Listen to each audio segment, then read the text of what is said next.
And welcome back. This is the X Zone. I am Rob McConnell, coming to you from our broadcast center and studios in Hamilton, Ontario, Canada, on the X Zone Broadcast Network, Talkstar Radio Network, Mutual Broadcast Network, iHeart Radio, Zeno FM, and our good friends at Simul Radio and Simul TV. To find out about the programming we have available for you 24/7, 365, visit www.xzbn.net. And to watch the X Zone TV channel, which is channel 21 on Simul TV, visit simultv.com. My guest this hour, X Zone Nation, is Jane Kyle. She is a ufologist living in Texas who has documented over 1,000 worldwide and Texas UFO sightings since beginning the site in 2012. She offers up a journalism degree from the University of Texas at Austin, a 10-year career in writing and marketing, and a helpless addiction to exploring the unknown. Jane lives with her husband, son, 3 dogs, and a cat in her home in the state of Texas, and is definitely, most likely, probably, not an alien hybrid. Her website, TexasUFOsightings.com. And Jane, welcome to the X Zone. Thank you so much for having me on. I appreciate it. Tell me, Jane, where did your interest in UFOs come from?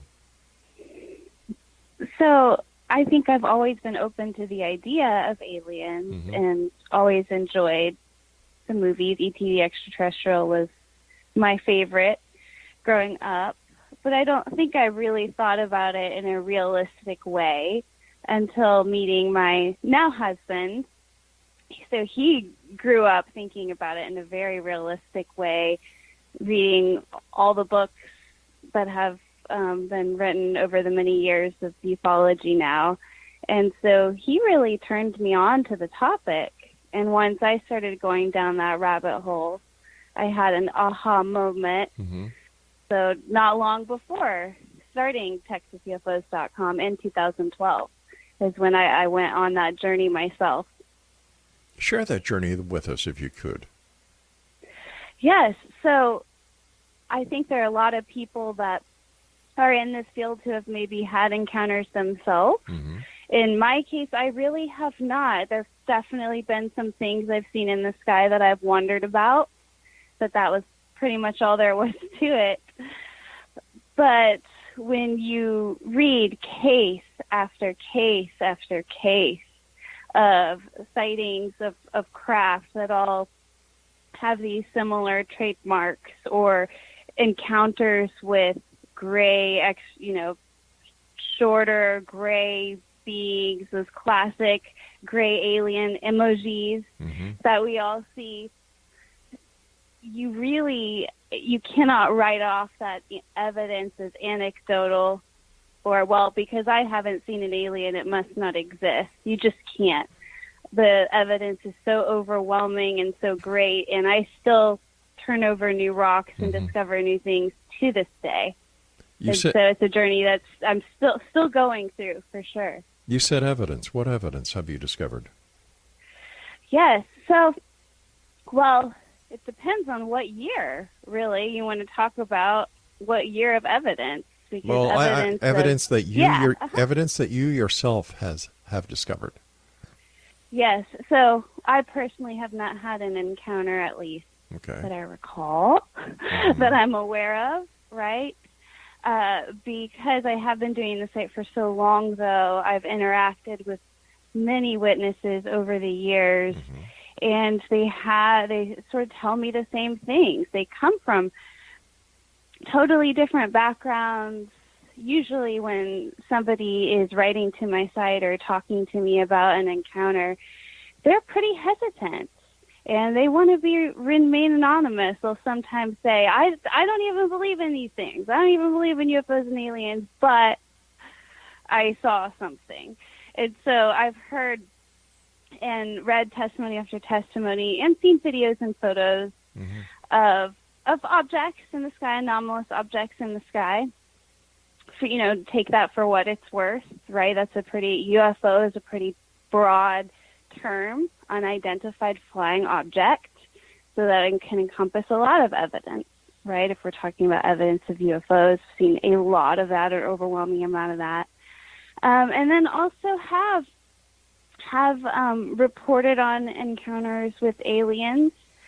At least in modern times, the concrete evidence for that is pretty few and far between, and frustratingly lacking. So as a researcher myself, I do feel that if those at least modern day encounters are real, they very well could happen on some dreamlike plane, or some kind of dreamlike a situation is induced in the individual, and they're only able to recall that event later. So lots of concrete evidence of anomalous objects in the sky that defy explanation, like plane or helicopter or drone or Chinese lanterns. As far as concrete evidence of alien bodies, I'm still searching. Okay, when you talk about a lot of concrete evidence, and you were talking about, other than the aircraft, the helicopters, the drones, the Chinese lanterns, right. To the best of my knowledge, that would equate to less than 2% of total sightings. I guess it just depends on who you ask and what source, right? So I will say that I really will end up reporting on a minority of the sightings that come my way. A lot of times, I'll see pictures of lens flares. That's a really classic misidentification. It's not a crazy person who's had too much to drink, or it's not a hoax. It's just somebody that took a picture, and now they see a really strange ball of light in their picture that they wasn't there, with their naked eye. That's an example. So there are definitely, I would say, a minority of the sightings that come to me seem worthy of that investigation, and then only, a certain percentage of those, right, are going to remain unexplained year after year. You say worthy of investigation. What kind of investigation? Right. Well, so I'm a little bit unconventional. There are definitely field reporters that will go out to the scenes of sightings quite frequently. Even older cases, they'll continue to go, and feel those, top secret government files themselves and do that sort of thing. And I do try to get out there and plan to more. But my role really from day one, which sort of came about organically, it wasn't really something I had dreamed about as a kid doing growing up or imagined for myself really, is to take in the wealth of sightings that are being reported, really specifically in Texas, because I'm in Texas, and do my due diligence as a reporter to bring those sightings to the light of day and then help to connect the dots. So if there's a UFO that's seen, for example, I am in Central Texas. Texas is a really, really big state, though, a lot of miles. So if I see something, let's say here in Central Texas, and then somebody else sees something very similar in the same location, same date, that's a lot more worthy of bringing to the public light and seeing, has anybody else seen this? And you kind of begin a journey of collecting other photos and evidence and reports, which can bring some validity to that sighting. And then, of course, I've accumulated some great contacts over the years with even like local meteorologists and, airport folks who will help them look at videos or photos and lend their explanations from time to time.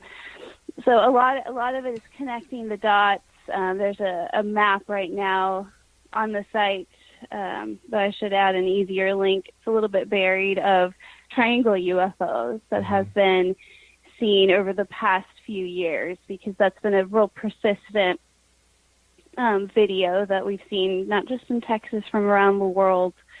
So it's being that doing that documentation and that study, and honestly, a lot of the time, really leaving it in the community's hands for them to judge. They're really amazing investigators, and they'll often comment and connect the dots and debunk things, really. A lot of the time, they're helping to debunk things. All right, stand by. We've got to take our break. We'll be back on the other side of this 2-minute break. Exonation, our guest this hour is Jane Kyle, www.UFOology TexasUFOsightings.com, and we'll be back on the other side of this break as we continue here in the X Zone from our broadcast center and studios in Hamilton, Ontario, Canada. Don't forget, if you'd like to present your case of anything within the paranormal, whether it's ghosts, hauntings, things that go bump in the night, Bigfoot, UFOs, alien abductions, you can present your case to our live television audience simply by going to paranormalcourttv.com, filling out the case submission form, sending it to us, and our producers will contact you. This is the X Zone. I am Rob McConnell. Don't go away.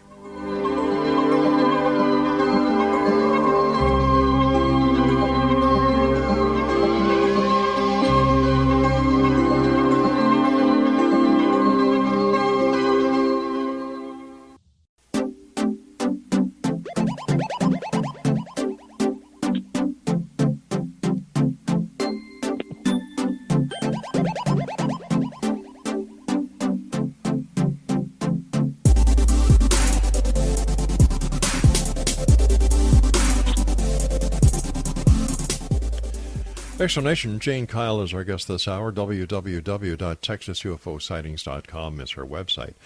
Jane, you mentioned that as a reporter you take due diligence in reporting the sightings that come to you. How do you take due diligence? Do you vet the information? Do you vet the person who's making the report? Do you do background inquiries to see what the who, what, when, where, why, and how of the report are? So there are investigators who do all of that. You can, if you want to do that, you can sign up for MUFON. Is a really wonderful. No. Hold on here. You said as a reporter you take due diligence. Yes. So I do within my time and resources that are allotted to me in life. If I could drop everything and investigate every single thread to the best of my abilities, I will. There are, just can't be everywhere at once. Most witnesses are quite shy about the information, and when I try to follow up, the truth is they don't really seem to want to. So, you'll have a MUFON, a witness go to all this trouble, even do a drawing or, very hesitantly send you a video, but then not really want to follow up. So there's just certain logical, things that get in the way of a perfect investigation. However, I will say there are really good investigators that will spend a whole month on a case. And in my experience, if I were to drop everything and spend a whole month on a single case that came to my desk or, to my computer, I wouldn't be doing a service to the community, and I wouldn't be sharing what I know. And so what I have found that my role personally as a ufologist, we all contribute our different things. Some researchers spend time on old cases, and that's really all they do, right? Is they write new books about old cases. And I just talked about the MUFON field investigator. Recommend people do that if they feel strongly about this. The best I can do as a reporter is to collect, to basically pour through all those sightings that are happening in Texas and in the world as well, in the U.S., whether it's going to MUFON, whether it's going to New Fork, whether somebody uploaded a video on YouTube, or somebody tweeted something, or somebody sent me something directly, and then do my best due diligence to, that there are indications of hoax. It has all the flags of a hoax. I've become just kind of good at that. My gut instincts about things, and only bringing those, more vettable cases and the ones that have in common with other cases that people are reporting to the public eye, so the public can really help. The community can be in the know and help, and also help investigate. But aren't you just reinventing the wheel?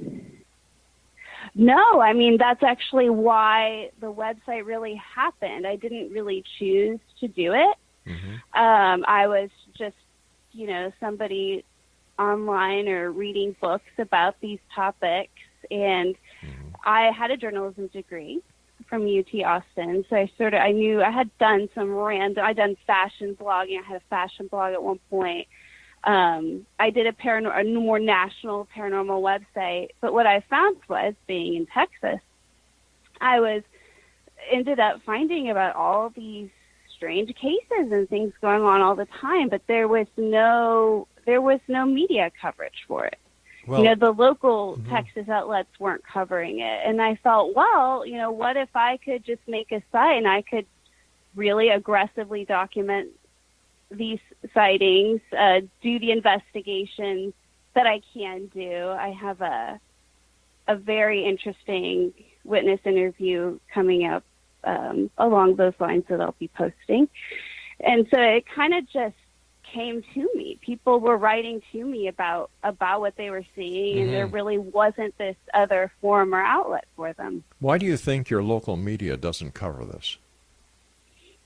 I guess it wouldn't be fair to say it doesn't ever cover it. I actually do have some nice local media contacts here that will reach out, and do occasionally, cover some of the more interesting sightings. But by and large, they don't, and I think this is something we see in the national news as well. It seems like the paranormal cases that get a lot of the attention in the media are just the more really sensational ones that sometimes end up being hoaxes. Well, could it also be or that getting debunked? Could it also be that the public is losing interest in the UFO phenomenon since there's never any hardcore evidence? Well, if you hadn't seen something yourself and you weren't, you didn't know about websites like Texas UFO sightings, I think that would be your assumption, is that the flying saucer craze or whatever it was is well over. I hear all the time, with all the cell phones and the selfie culture, why aren't we seeing better photos of UFOs? That's an excellent question. Right. And so two things. Well, one thing is it's not really the case. You're just not seeing it on CNN, right? You're not looking for it. If you were looking for those photos and videos every day, you'd find them. But listen. Let's be honest with each other here. Anybody can fake a photo these days. Anyone. Well, yes, and that is part of the problem. So that is kind of to the next point, is if something looks like a really clear spacecraft or alien, you're immediately going to think, oh, that's just too good to be true. That's a hoax.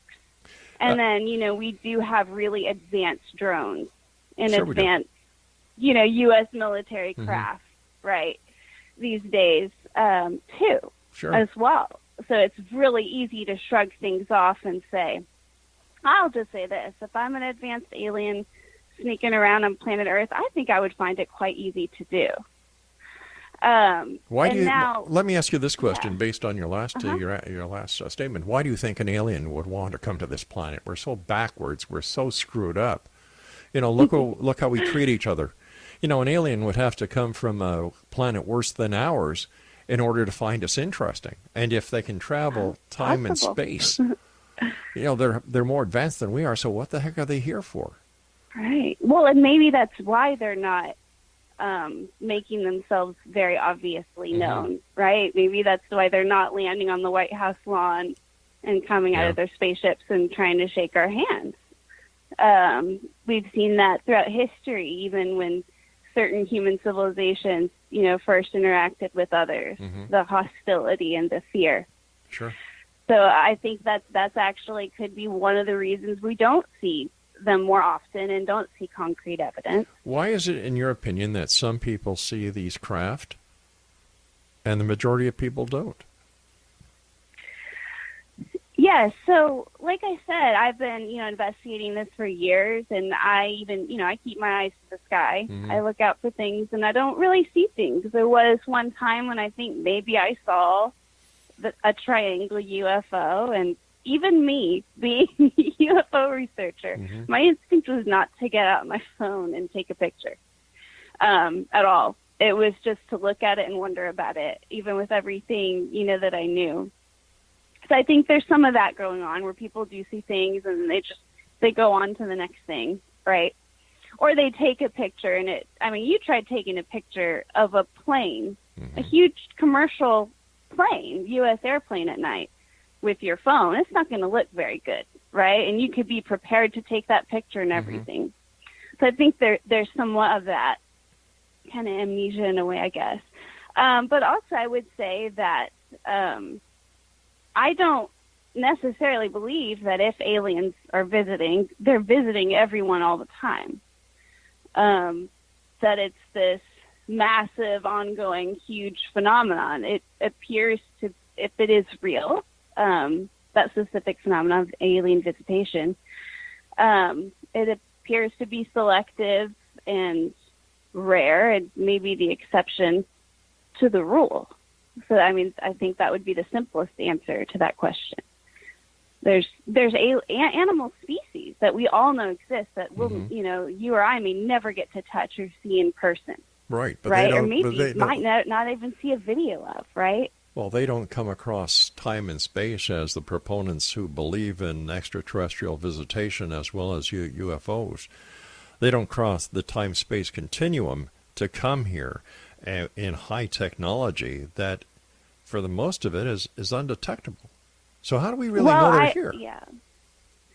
Well, I think that's what I would say is we have animal species not even trying to hide from us right here on Earth, that it's hard to detect. So I would imagine, an intelligent species or entity from another part of our solar system or even beyond with advanced technology could probably figure out a way to hide from us. And also, you could also say that they haven't necessarily done that, that there has been evidence, that there have been photos and videos. Where? And witness testimony. Where are these photos? Where are these videos? Yeah. So, like I was saying earlier in the program, evidence of alien bodies is not as strong as the evidence for anomalous craft in our skies. All right, hold on here. We've got to take our news break. Please stand by. Exonation. Sure. Jane Kyle is our guest this hour. TexasUFOsightings.com is her website. And we'll be back on the other side as we continue. Right here from our broadcast center and studios in Hamilton. Man, I'll tell you something. We've never seen UFOs here. We'll have to start asking in more. Canada? So long now. We'll be right back.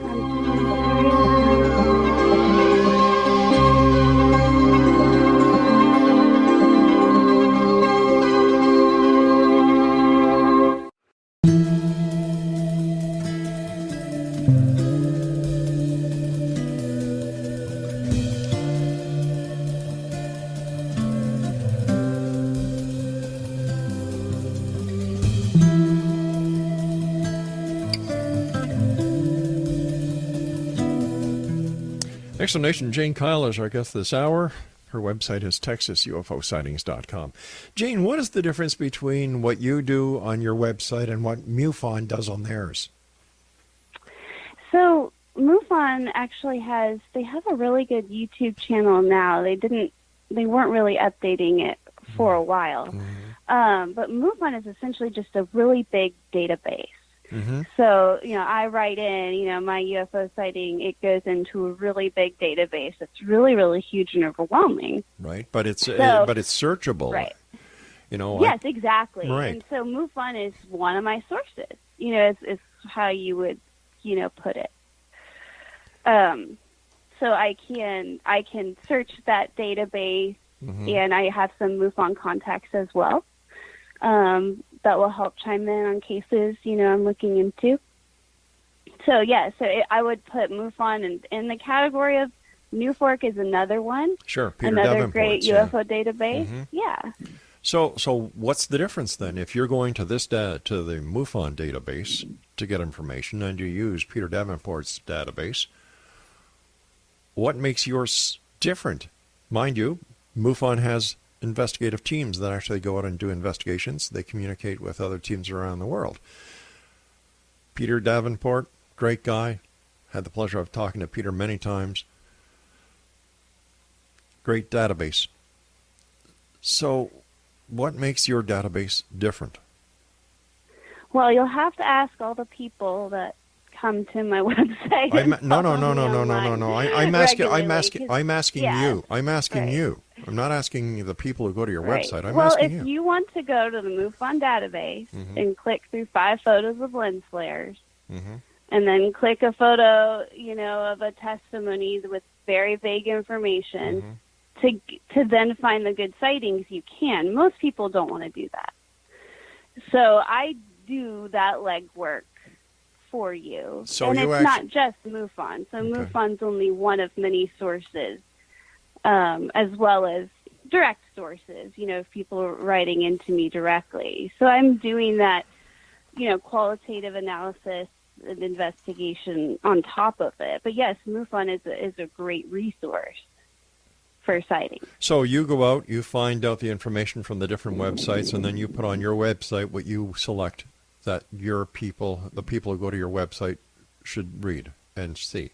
Right. Yeah. I can go through just example after example of, cases where essentially I was able to help crowdsource information about cases that otherwise might be out there totally isolated, not even know that they existed, or we may not hear about because witnesses didn't know that other people had seen it as well.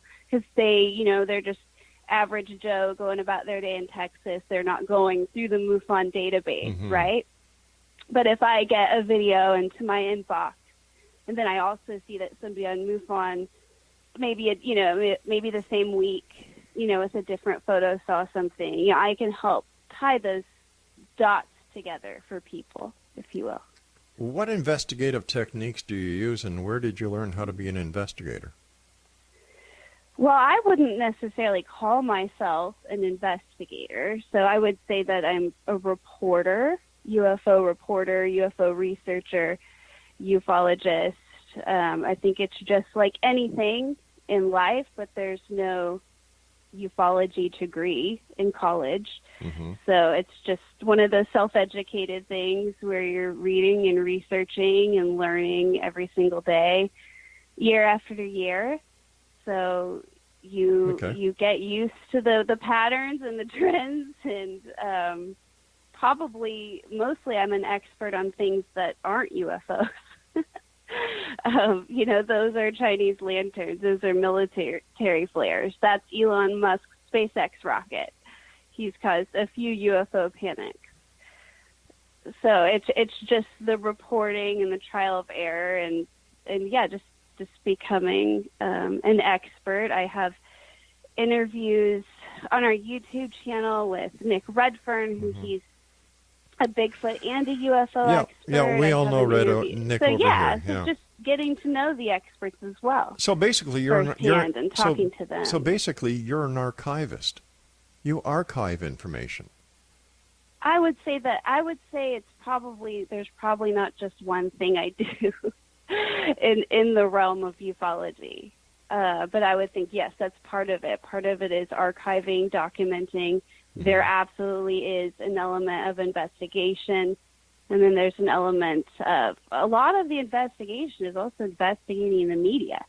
Oh, wait a sec here. You just said that you weren't an investigator. So if you're not an investigator, how do you conduct investigations? Well, you just seem to want to try to find a specific word.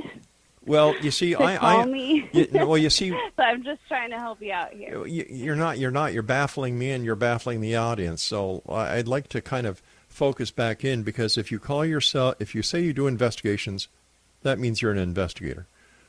It's common sense. Right. Okay. Well, we can talk about some of those investigations. Okay. Let's talk about those. Good idea. Yeah. So there was in April 2017. There was an object that was filmed by multiple people. It looked like, honestly, it just looked like a plane or large ship crashing. Wow. But there was nothing in the San Antonio News about it. And there were people just blowing up my Facebook, sending me videos. And so I featured that, was able to document more cases. That was then featured in the local San Antonio News at that point. I was able to get some meteorologists and airport people to chime in on their take, and nobody really could really identified at the end of the day. There were the explanation not given by actual witness who saw it, but the local airport and meteorologists is this could be actually just simply a plane making a strange contrail with how the sun was setting on it. Right. So, that's an example. But, yeah, it just goes on and on and on, just different cases. And rather, though, than drop my hat and go physically travel, I mean, there's hundreds of sightings.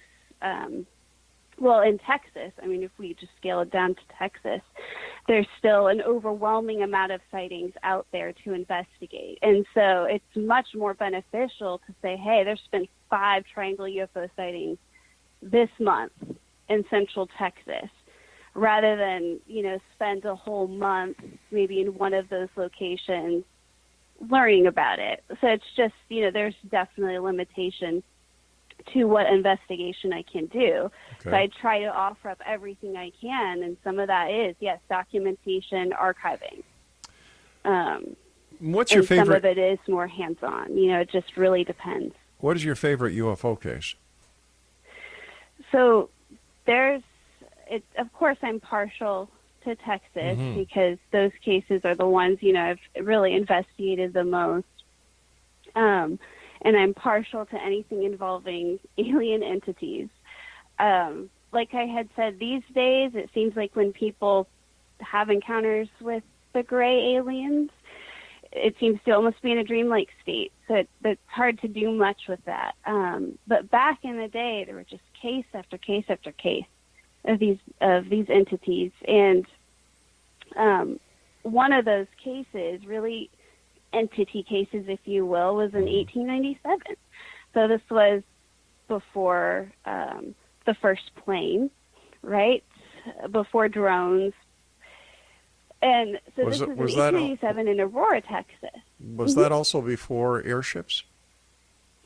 So this was actually, so it was the late 1800s. There were before any known airships, yes. There were mystery airship sightings in the late 1800s. So multiple ones, mostly on the West Coast. But in 1897, one of these cases was in Aurora, Texas. These ships were cigar-shaped, very strange, of it crashing in Aurora outside Dallas, Texas, 1897. And then apparently there were these small, alien, quote-unquote, bodies recovered, and there was a Christian burial done at the time. The military was reported to shortly after that kind of swoop in, and we don't actually really know, I don't think, where the original burial site is anymore, but there are some stones documenting the case. But those airship sightings were fascinating, and even Thomas Edison had to say that he wasn't responsible for them because there were rumors going on, where are these ships coming from, who made them. So, yeah, those late 1800s airship sightings are interesting. And then, of course, if there was, strange humanoid beings in these ships, it just adds a whole other strange dimension to those cases. All right, stand by. We've got to take our final break, and we'll be back on the other side of this commercial, wrapping up this hour with our guest, Jane Kyle. She is a ufologist living in Texas, and her website is texasufosighting's.com.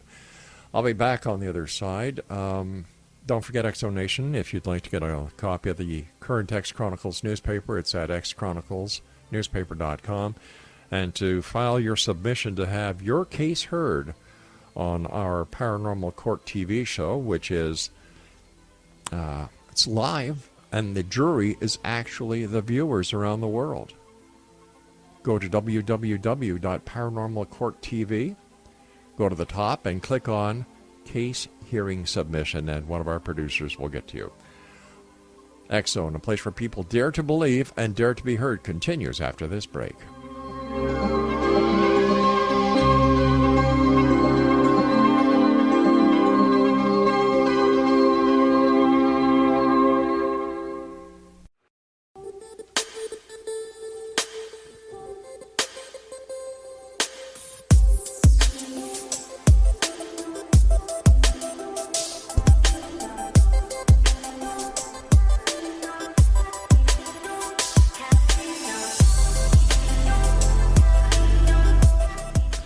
Exonation, Jane Kyle's our guest this hour. She's a ufologist in Texas.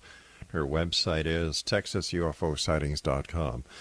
Jane, why do you think that there has never been disclosure made by a sitting president as to the reality of the existence of UFOs and extraterrestrial visitation? Well, so Hillary Clinton, before the last election, actually, she made that part of her campaign. She said that she was going to get to the bottom of the topic, and she talked about it on late night radio, radio, TV, and, the rest is history. So we don't know if she had become president if you would be asking me that question today. I'm not sure. So we might be getting closer. The presidents, there's been President Carter, President Reagan, there's been, President Clinton, Bill Clinton have talked about UFOs and their interest in them. So it definitely seems like there's a president is poised to talk about it in the near future. Isn't it funny that President Jimmy Carter had his own UFO encounter, and yet while he was president, he did not reveal or release any information if there was any information to release? Right. And so I think this goes back to why do we not see more evidence of UFOs and aliens? Well, presidents have been pretty quiet about this topic. So we can assume if there's something to this, it's been declassified for a reason, it's top secret for a reason. So that, that would be my guess, is that's why we haven't heard a president talk about it. Now, in December 2017, though, there was a pretty amazing New York Times article that detailed the Pentagon's top secret investigation of UFOs as recently as 2007 to 2011. Right. So that was a pretty groundbreaking article. It also talked about how they had basically a private budget contract with Robert Bigelow, Bigelow Aerospace, to help study and even store UFO materials, essentially, and how they didn't believe that UFOs were from any known man.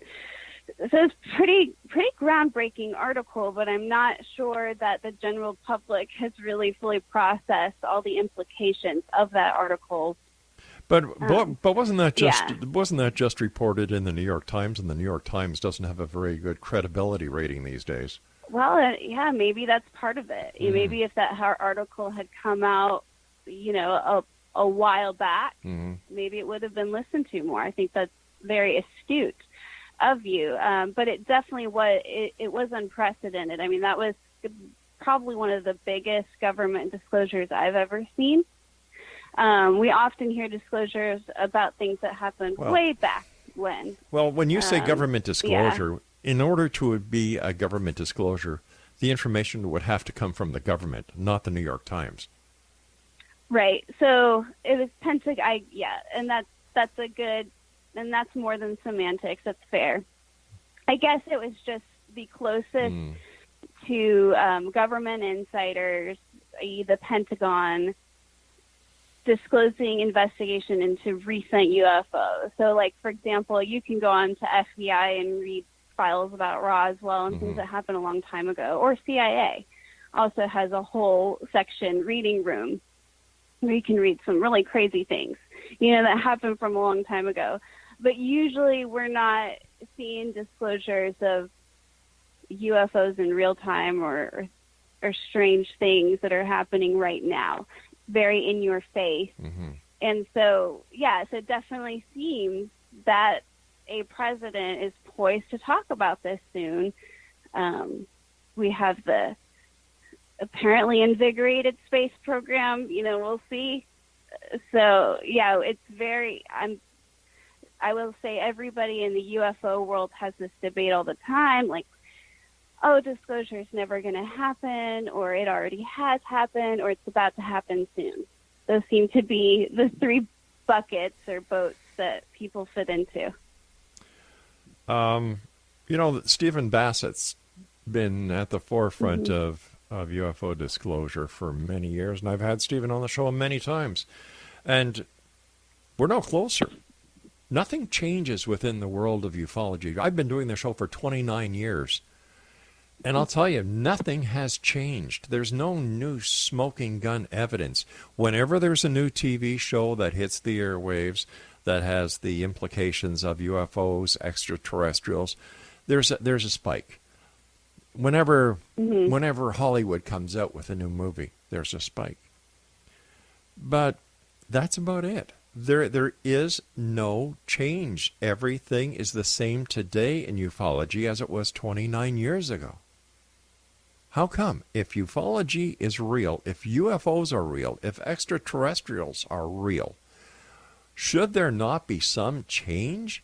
Should there not be more hardcore, hard fact evidence to substantiate these claims? Should not more and more people be taking photographs, since everybody's got a cell phone? Everybody's got a dash cam, the dash cams. Our satellites can, from 20,000 miles out in space in a geosynchronous orbit, can actually look at a man's wristwatch and tell what time it is. And yet, can't find an alien or a UFO? Something doesn't make sense here.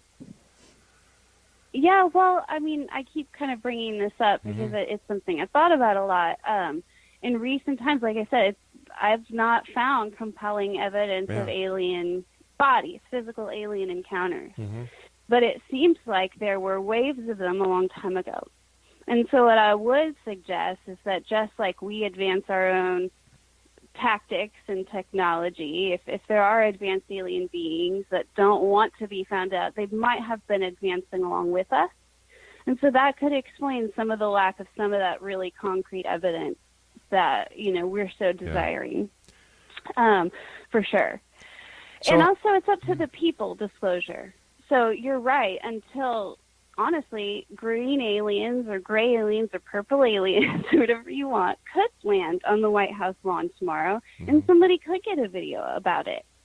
And I can totally imagine this scenario where that gets debunked as a hoax. And I could also honestly relate to somebody who would call it a hoax and find their claims totally valid. But when you get people coming on late night talk radio like our show, who one guy the other day said that owls are really extraterrestrials. You get another guy on who says, well, listen, there's over 61 different species of extraterrestrials walking around with us right now. Another one will say that there's military bases filled with extraterrestrials. When people hear this, there's no consistency in their stories. So a lot of it is, oh, come on, you can read a comic book and get the same thrill. If there was legitimacy, there would be consistency. But when it comes to the UFO community and the extraterrestrial community, stories vary. There's no consistency. And I think that this is a major problem that people are having today. And in my opinion, this is why a lot of the other mainstream media outlets are just not reporting on UFO activity anymore because, oh, well, how many people see a UFO? Oh, wow, where's the evidence? Where's the photo? Where's this, that, and the other thing? And it's not considered newsworthy. Yeah, so, I mean, I am fortunate that I don't seem to attract too many witnesses like that are just rambling on, I had... Yeah. And I'm not knocking it, but I had some, hypnosis regression, and I went up there with the star beings. And so there's definitely those extraordinary stories that are just going to stay that way and remain in that realm of mystery for a while, I think.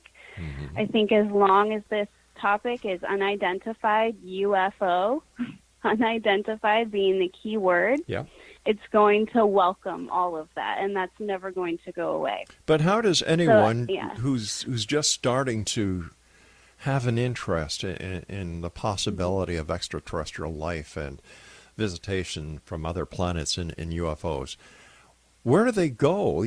There are so many websites out there filled with garbage because, in my opinion, the internet is the largest septic tank that has ever been created by mankind. There's more crap in it than there is truth. So where does anybody go for the truth? Yeah. The way of communication seems to go that way in history.